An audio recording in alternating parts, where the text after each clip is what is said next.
warahmatullahi wabarakatuh. Innal hamdalillah alladzi nahmaduhu wa nasta'inuhu wa nastaghfiruh wa na'udzu billahi min shururi anfusina wa min sayyiati a'malina. Man yahdihillahu fala mudilla lahu wa man yudlil fala hadiya lahu. Asyhadu an la ilaha illallah wahdahu la syarika lahu wa asyhadu anna Muhammadan abduhu wa rasuluh. Allahumma shalli ala Muhammadin wa ala alihi wa ashabihi wa man tabi'ahum bi ihsanin ila yaumiddin. Qala Allahu fil Qur'anil Karim, a'udzu billahi minasy syaithanir rajim. Ya ayyuhalladzina amanu taqullaha wa qulu qawlan sadida yushrih lakum a'malakum wa yaghfir lakum dhunubakum wa may yuti'illaha wa rasulahu faqad faza fawzan 'azima. Hadirin jamaah salat Zuhur Masjid Al-Furqan Rumah Sakit Islam Aisyah Malang, insyaallah kita semua berahmat Allah. Marilah kita senantiasa bersyukur pada Allah atas nikmatnya yang begitu luas tanpa batas, dan atas segala anugerahnya yang agung yang kita tidak mampu menghitung. Siang ini kembali Allah memberikan kesempatan kita, dan kesempatan adalah karunia yang amat berharga. Sebagai insan beriman tentu akan memanfaatkan secara maksimal untuk dapat melaksanakan tugas dan fungsi hidup kita yang tidak lain adalah untuk beribadah kepada Allah Subhanahu wa taala.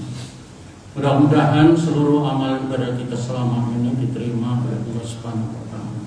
Amin.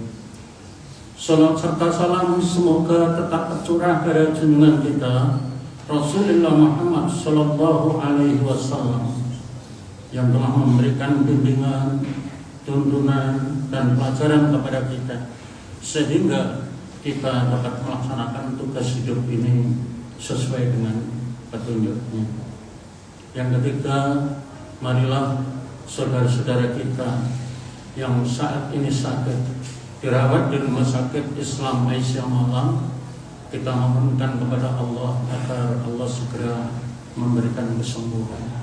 Allahumma rabban nas mutibal ba'si isfi anta syafi la shifaan illa shifauka shifaan la yughadiru saqam.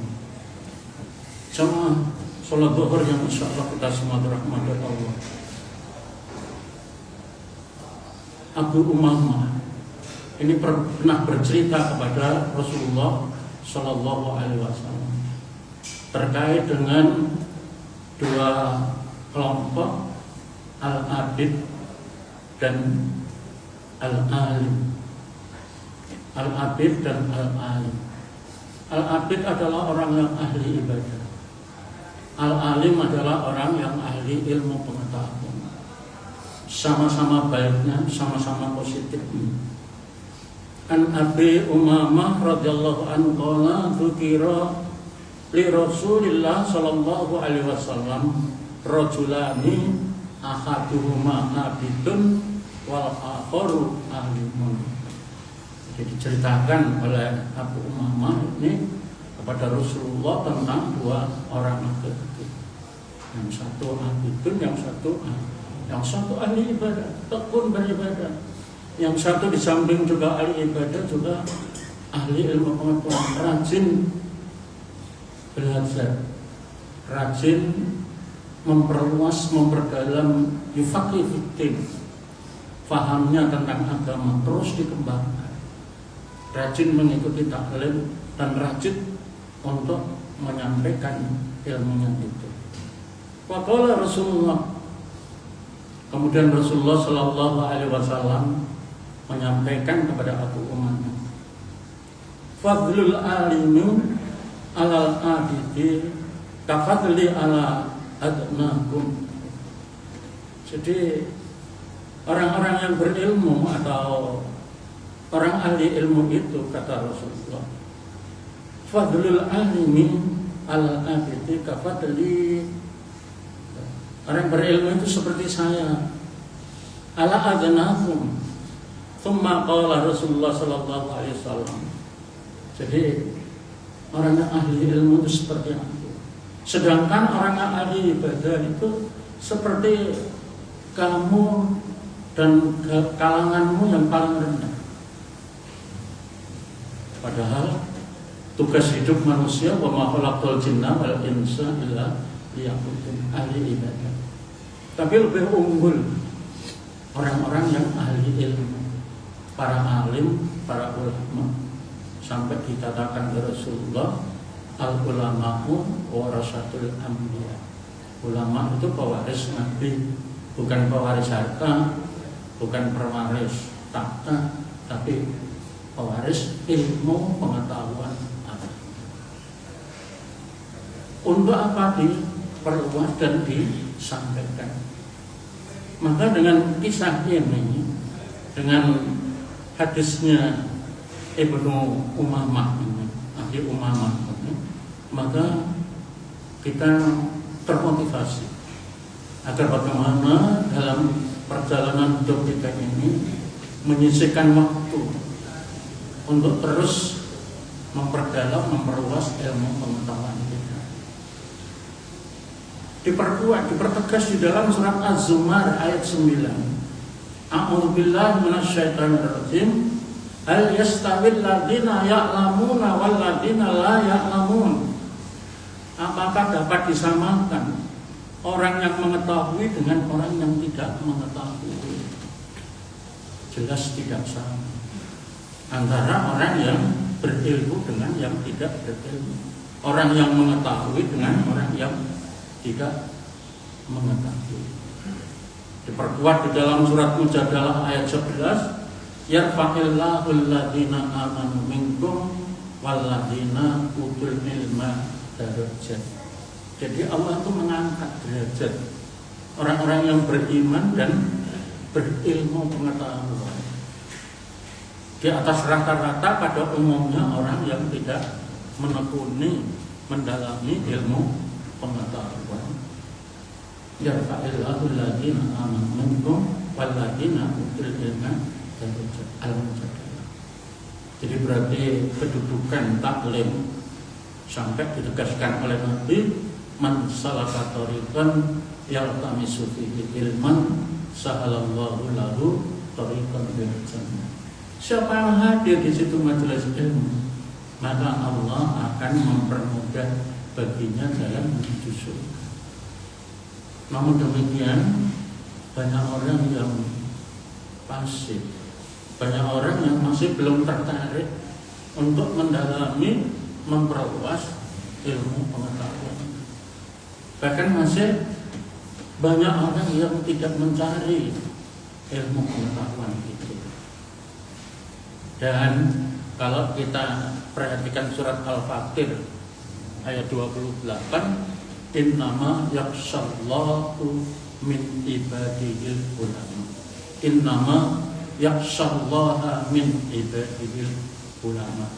Jadi sungguhnya yang benar-benar takut kepada Allah hanyalah orang yang berilmu pengetahuan, adalah para ulama. Sangat khawatir karena tertanam secara dalam sanubarinya itu adalah jiwa muraqabah. Jiwa merasa diawasi oleh Allah Subhanahu wa ta'ala. Dan dia bisa membedakan mana yang hak, mana yang batil, mana yang halal, mana yang haram, mana yang baik, mana yang tidak baik. Begitu ngeri melihat ketidakbaikan, kezaliman, kemungkaran yang terjadi pada kehidupan masyarakat. Maka innama yakhshallahu min ibadihi ulama. Sungguhnya yang benar-benar takut kepada Allah itu sebetulnya adalah orang yang berilmu, karena dia tahu persis jalan hidup dirinya, keluarganya maupun masyarakatnya. Rasulullah bersabda, man yuridillahu bihi khairan yufaqihu fid din. Siapa yang dikehendaki oleh Allah untuk mendapatkan kebaikan. Jadi Allah itu selalu mendambakan, selalu peduli memperhatikan dengan lebih daripada perhatian kepada yang lain, maka di situ dikatakan yuridillahu bihi khairan yufaqihu fiddin. Maka Allah memberikan pemahaman, memandaikan di dalam masalah ilmu, masalah agama. Yuridillahu khairan yufaqihu fiddin. Jadi orang yang dikehendaki selalu diberikan kebaikan di dalam Islam itu kan, Islam itu lisolihil ibad dunya wa ukhra, kebahagiaan dan keselamatan hamba dunia akhirat. Nah, siapa yang dikehendaki kebaikan oleh Allah, yang diberikan kebaikan, yang selalu dilindungi untuk tetap dalam melakukan kebaikan, yaitu yufaqihu fiddin, mereka yang diberikan ilmu pengetahuan, pemahaman yang dalam dan luas tentang agama. Hadis lain menerangkan keutamaan seorang alim dan seorang abid. Al-alim wal abid, keutamaannya, kata Rasulullah, bagaikan sinar bulan purnama atas seluruh bintang yang ada. Jadi ketika tanggal 15 bulan purnama, asal tidak terjadi gerhana, itu kan sangat terang sekali. Itu ibadat, itu adalah orang-orang yang berilmu, orang-orang yang berilmu pengetahuan. Sedangkan para ulama adalah pewaris Nabi, dan Nabi tidak mewariskan harta, dinar, dirham, tapi yang diwariskan adalah ilmu pengetahuan, mewariskan ilmu. Jadi barang siapa yang menebarkan, mengamalkan, berarti mendapatkan suatu yang benar. Kemudian yang terakhir, di dalam hadisnya Abu Musa al-Asy'ari, beliau mengatakan, qala Rasulullah sallallahu alaihi wasallam, inna mathala ba'athani Allahu bihi minal huda wal ilmi kama thali ghaitin asoha araka. Sesungguhnya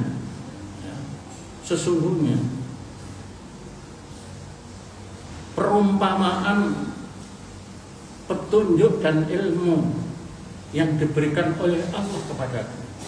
Jadi Nabi mengatakan petunjuk Allah yang diberikan kepadaku, ilmu yang oleh Allah diberikan kepadaku. Maka di situ kama salih ghaisin asoha araka, diibaratkan seperti hujan yang turun dari langit. Sedangkan manusia-manusia, makhluk-makhluk yang ada ini diibaratkan tanah itu. Ada tanah yang subur, tanahnya subur, karena hujan dapat menumbuhkan berbagai macam tumbuhan, rerumputan yang berbuah, tumbuhan-tumbuhan itu untuk dinikmati oleh kehidupan manusia. Rumput pun binatang mengambil manusia kehidupan darinya. Ini tanahnya yang subur, artinya ilmunya manfaat, diamalkan, digunakan, juga disampaikan. Ada tanah yang gersang, tidak bisa menumbuhkan tanaman, tapi masih bisa menampung air. Ini kondisi hati manusia kelompok kedua. Jadi bisa menampung air, tapi tidak bisa secara langsung menumbuhkan tumbuhan. Diambil airnya itu bisa dinikmati, bisa diminum manusia, bisa digunakan untuk masak, dan bisa digunakan untuk menyiram tanaman. Ini masih lumayan digersang. Tapi ada yang tanah yang tandus, yang sama sekali tidak bisa menampung air dan tidak bisa memanfaatkan sama sekali. Ini kelompok manusia yang sama sekali tidak menerima siraman rohani, tidak bisa menerima informasi, tidak bisa menerima kebenaran. Sawa'un alaihim a'antartahum am lam tunzirhum la yu'minun. Mereka sama saja, diingatkan tidak diingatkan mereka sama. Mudah-mudahan kita berada di kelompok yang pertama yang diibaratkan oleh Rasulullah sebagai tanah yang subur. rajin menggali ilmu pengetahuan, mengamalkannya, dan hidupnya khairun nas anfa'uhum linnas, menjadi sebaik-baik manusia karena bermanfaat untuk manusia yang lain. Demikian apa yang kami sampaikan singkat, mudah-mudahan ada guna dan manfaat bagi kita semua. Tentu dalam penyampaian ada hal yang kurang berkenan, mohon maaf. Subhanakallahumma wa bihamdika asyhadu an la ilaha illa anta astaghfiruka wa atubu ilaik. Assalamualaikum warahmatullahi wabarakatuh.